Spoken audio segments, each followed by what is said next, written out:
बिस्मिल्लाहिर्रहमानिर्रहीम, अस्सलाम वालेकुम। पाकिस्तान और दुनिया भर में देखने और सुनने वालों को अब्दुल कादिर का सलाम। 3 छुट्टियां गुजरने के बाद आज पहला वर्किंग डे था।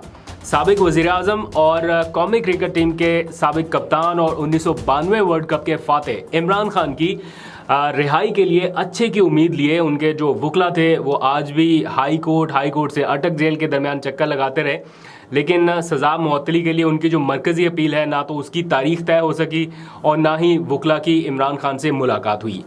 दूसरी तरफ इसी अदालत से एक और जज की जानिब से एक बड़ा सख्त पैगाम या सख्त रद्दअमल सामने आया है, जिसे मौजूदा हालात में एक अहम पेशरफ्त भी करार दिया जा रहा है। कल आप देखेंगे कि बड़े बड़े सरकारी अफसरान इस्लामाबाद हाई कोर्ट में नज़र आएंगे आपको, क्योंकि उनको तलब कर लिया गया है।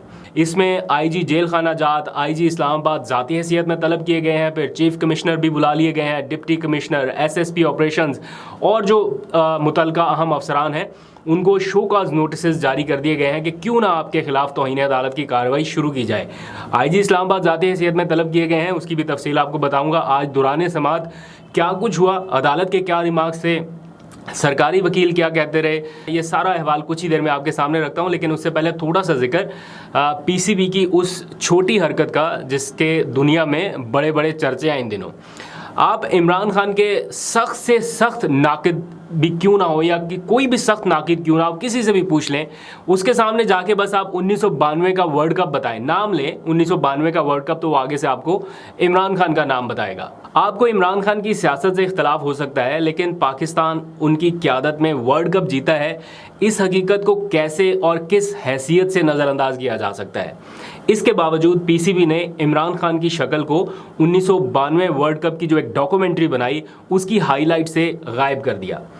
आप बहुत ज़्यादा लेक्चर देते थे कि भारत को ये पैगाम देना चाहिए कि सियासत को खेल से अलग करें। अब किस मुंह से ये मुकदमा आप लड़ सकते हैं मुस्तकबिल में? कैसे आप भारत को कह सकते हैं कि सियासत को खेल से अलग रखें जब आप खुद ही नहीं रख रहे? और मुझे वाकई में यकीन नहीं आ रहा कि कोई बुग़्ज़ इमरान में इस हद तक भी गिर सकता है कि उसके गिरने का ताना भी कोई बाहर से हमें दे रहा है कि कितना गिरोगे और कितना गिरना है। वर्ल्ड कप जीते होते ना कुछ 10-15 के करीब, तो फिर समझ में आती थी कि चलो किसी एक का आपने निकाल दिया तो कोई बात नहीं, खैर है, चलेगा। जब है ही एक वाहिद इकलौता वर्ल्ड कप जीता है और आपने उसमें से भी उसके विनिंग कैप्टन को हटा दिया, क्यों? क्या ज़रूरत पड़ी ये सारा कुछ करने की? आपने हटाने की कोशिश की, माइनस करने की कोशिश की, आवाम ने पूरा सोशल मीडिया भर दिया इमरान खान की 1992 की विक्ट्री पिक्चर्स के साथ। और जाकर देखें सोशल मीडिया कैसे भरा हुआ है और ट्रेंड चल रहा है पीसीबी के अगेंस्ट। आज आके एक क्रिकेट ही रह गई थी जिसको लोग शौक से देखते हैं। हॉकी का तो जवाल हम पहले ही देख चुके, लेकिन क्रिकेट के साथ भी अगर आपने ऐसा करना है तो किसी दिन लोगों का दिल अगर उकता गया इस वजह से, आपको पता है इमरान खान की कितनी फ़ैन फॉलोइंग है, क्रिकेट के हवाले से अलग है, उनकी पॉलिटिकल फ़ैन फॉलोइंग एक अलग है, तो अगर इसमें भी आपने ये सारा कुछ करना है तो फिर ढूंढते फिरेंगे किसी ना किसी दिन एडवर्टाइजमेंट साहब। लोगों ने अगर क्रिकेट देखना छोड़ दी, आपकी टीआरपी गिरी, तो फिर एडवर्टाइजर्स कहाँ से आएंगे? ये होता है जब एक नॉन प्रोफेशनल बंदे के हाथ में आप पूरा ओहदा दे देते हैं कि जनाब चलाएं। अब ज़का अशरफ साहब हैं, इस पर उनको वजाहत देनी चाहिए और मेरे ख्याल देना पड़ेगी, क्योंकि लोग पूछ रहे हैं उनसे कि ज़का अशरफ साहब ये आपके अंडर इदारा है, आपकी अप्रूवल के बगैर, आपकी मर्ज़ी के बगैर ये सब कुछ नहीं हो सकता। बाहर के अखबार हमारे बारे में क्या कह रहे हैं, ज़रा एक लम्हे के लिए वो देखें तो सही कि किस किस्म के अल्फाज वो इस्तेमाल कर रहे हैं अपने इन पैगामात में। हिंदुस्तान टाइम्स की मैं हेडलाइन आपके सामने रख रहा हूँ, absolutely disgusting new low each day, PCB shamed for snubbing Imran Khan from Pakistan cricket documentary. ये हिंदुस्तान टाइम्स को किसने मौका दिया?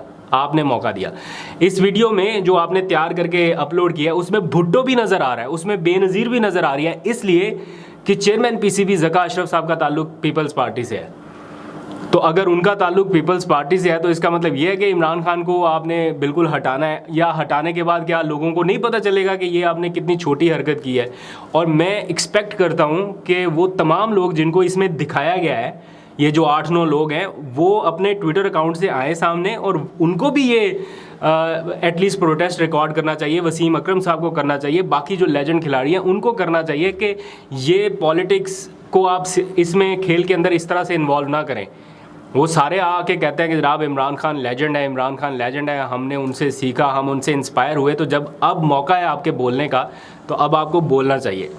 एनीवेज आगे बढ़ते हैं। अब थोड़ी सी बात कर लेते हैं उस क्रिकेट हीरो की जिसकी तस्वीर गायब करने पर शेम ऑन पीसीबी का ट्रेंड चल रहा है, यानी कि इमरान खान साहब की। चेयरमैन पीटीआई इमरान खान की रिहाई में हायल इंतहाई छोटी छोटी और मामूली रुकावटें भी इस वक्त दूर नहीं हो रही।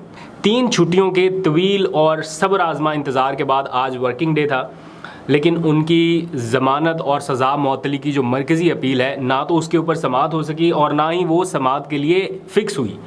उनके वकला को अदालती हुक्म के बावजूद भी उनसे मुलाकात नहीं करने दी। आज उनके वकला और उनकी अहलिया इमरान खान से मुलाकात के लिए अटक जेल में गए। अहलिया तो मिल गई लेकिन वकला को नहीं जाने दिया। तो जेल में बैठे इमरान खान की आज भी मुख्तलिफ मुकदमात में कुल लगभग 10 से 15 के करीब मुकदमात हैं जिनमें ज़मानत खारिज हो गई है, और यूँ उनकी एक के बाद एक मज़ीद मुकदमात में जो गिरफ्तारियां हैं उसकी राह हमवार हुई है। इतने महीनों से वो जो भागदौड़ कर रहे थे लाहौर से इस्लामाबाद, इस्लामाबाद से लाहौर, एक एक दिन के वक्फे से, और एक एक दिन में कई कई अदालतों में पेश हो रहे थे।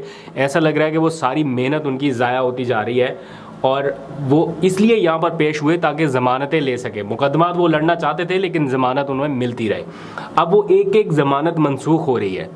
एक ऐसे केस में जहाँ पर अभी मेरिट भी तय नहीं हुआ कि क्या वो मेरिट पर जेल भेजा गया है, उनको इंसाफ पूरा हुआ भी है या नहीं हुआ, अभी उस केस का फैसला नहीं हुआ। लेकिन उसके नीचे जितने भी केसेस थे अब उनमें ज़मानत उनकी मनसूख होना शुरू हो गया, यानी कि कल वो फिर से, और अगर इस केस में वो बरी हो जाते हैं या लगता है कि ये उन्हें गलत जेल में भेजा गया, तो इस केस की वजह से वो मज़ीद और कितने केसेस में फंसेंगे, कितने केसेस में उनको जेल जाना पड़ेगा, इसका कोई अंदाज़ा ही नहीं लगा रहा। दूसरी तरफ उनकी अहलिया से जो आज की मुलाकात हुई है उसमें जो तफसीलात सामने आई हैं वो मैं नेक्स्ट व्लॉग में आपके सामने रखूँगा कि किस तरह से ये अपील की गई है नेशन से कि इमरान खान की रिहाई के लिए मौसर आवाज़ उठाई जाए, क्योंकि एक छोटे से सेल में उनको रखा गया है जिसमें बहुत महदूद जगह है, और क्या क्या मुश्किलात हैं, क्या क्या रुकावटें हैं, ये सारी आपको बतानी है।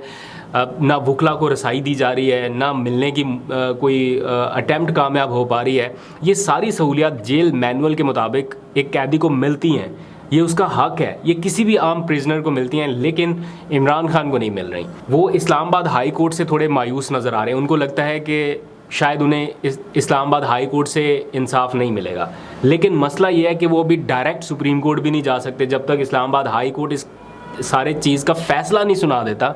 जब तक ये सारा कुछ पेंडिंग है इस्लामाबाद हाई कोर्ट में, समातें वगैरह, जब तक इसका फ़ैसला नहीं हो जाता वो सुप्रीम कोर्ट में रजू नहीं कर सकते, ये कानून है। खैर, इसी दौरान इस्लामाबाद हाई कोर्ट की एक और अदालत से, जहां पर एक दूसरे जज साहब बैठते हैं, वहां से आया है एक ताज़ा हवा का झोंका जिसे मुस्बत पेशरफ्त कहा जा रहा है, बड़ी मुस्बत पेशरफ्त।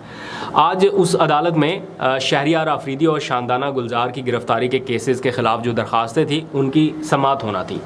उन दोनों केसेस में इस्लामाबाद हाई कोर्ट का एक ज़बरदस्त फ़ैसला सामने आया है जिसे इन मौजूदा हालात में इंतहाई अहम करार दिया जा रहा है, और बाज़ जो कोर्ट को कवर करने वाले रिपोर्टर हैं उन्हें लगता है कि शायद कोई बड़ी जजमेंट आ सकती है, कोई एग्जाम्पल सेट की जा सकती है इन केसेस में।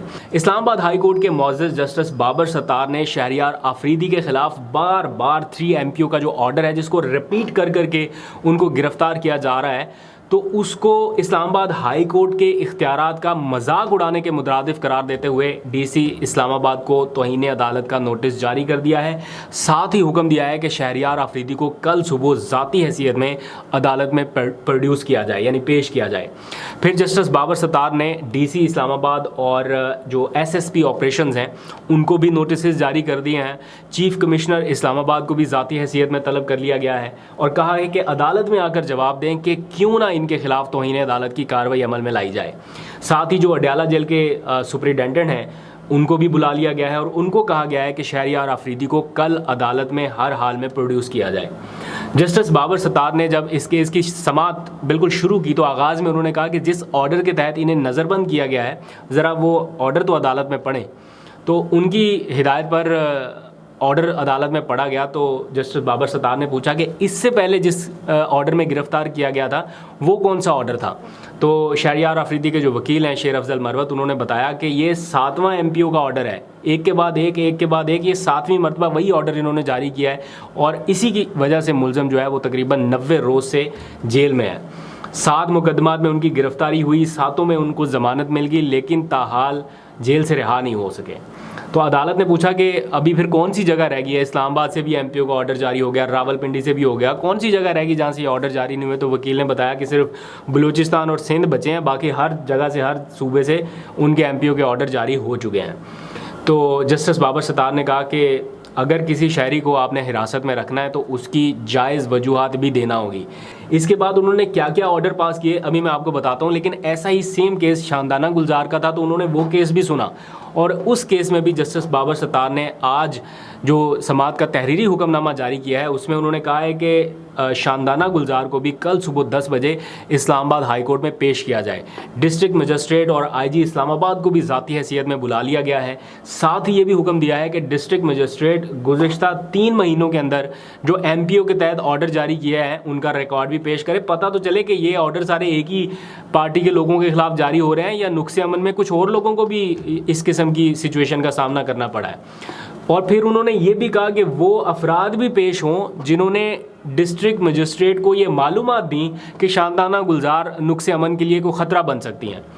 आईजी पुलिस और आईजी जेल खाना जात और सुपरिटेंडेंट अडयाला जेल को ये कहा गया है कि हर हाल में कल शानदाना गुलजार की हाज़िरी यहाँ अदालत के अंदर यकीनी बनाई जाए, यानी यहाँ शानदाना गुलजार भी और शहरियार अफरीदी अदालत के रूबरू पेश किए जाएं और साथ ही वो तमाम मुतल्लिका सरकारी अफसरान भी रिकॉर्ड के हमरा पेश हों ताकि पता चले कि ये 3 एमपीओ नामी जो ऑर्डर है ये कौन जारी करता है, किसकी सिफारिश पर जारी करता है और इसकी निशानदेही कौन करता है कि जनाब ये नुक्से अमन में कोई ख़तरा बन सकते हैं। तो अदालत को ये लगता है कि हम रिलीज़ का ऑर्डर करते हैं और उधर जाकर ये रिहा करके दूसरे ऑर्डर में पकड़ लेते हैं। एक ही तरह का ऑर्डर कभी रावलपिंडी से जारी होता है, कभी इस्लामाबाद से जारी होता है, कभी खैबर पख्तूनख्वा से जारी होता है। तो ये मसला क्या है, इसको समझने के लिए इस्लामाबाद हाई कोर्ट के जस्टिस बाबर सत्तार साहब ने यह ऑर्डर दिया है। तो इस ऑर्डर को जो हाई कोर्ट के कवर करने वाले रिपोर्टर्स हैं वो बड़ा गौर से, बड़ी संजीदगी से ले रहे हैं कि इसमें कोई ऐसा लग रहा है कि जैसे जज साहब का ना जैसे वो होता है कि अब सबर जवाब दे रहा है कि बस एनफ इज़ एनफ, बहुत हो रहा है, अब आप ज़रा रिकॉर्ड के साथ सारे अफसरान उन्होंने लाइन हाजिर किया है कि आइए ज़रा देखते हैं कि क्यों ये बार बार आप गिरफ्तारी कर रहे हैं। जब अदालत ऑर्डर दे रही है रिलीज़ के, या तो होना कि अदालत ऑर्डर ना जारी करे, तो जब अदालती ऑर्डर के अहकामात की या आप जो समझ लीजिए खिलाफ वर्जी हो रही है तो फिर तौहीन अदालत की कार्रवाई क्यों ना शुरू की जाए। इसके नोटिस आज जारी हुए हैं, तो कल देखते हैं क्या होता है। शहरियार अफरीदी प्रोड्यूस होते हैं या नहीं होते, रिहा होते हैं या कल किसी और केस में गिरफ्तार होते हैं। आपको कल अपडेट करूंगा। अभी तक के लिए इतना, अपना बहुत सा ख्याल रखिए। अल्लाह हाफिज़।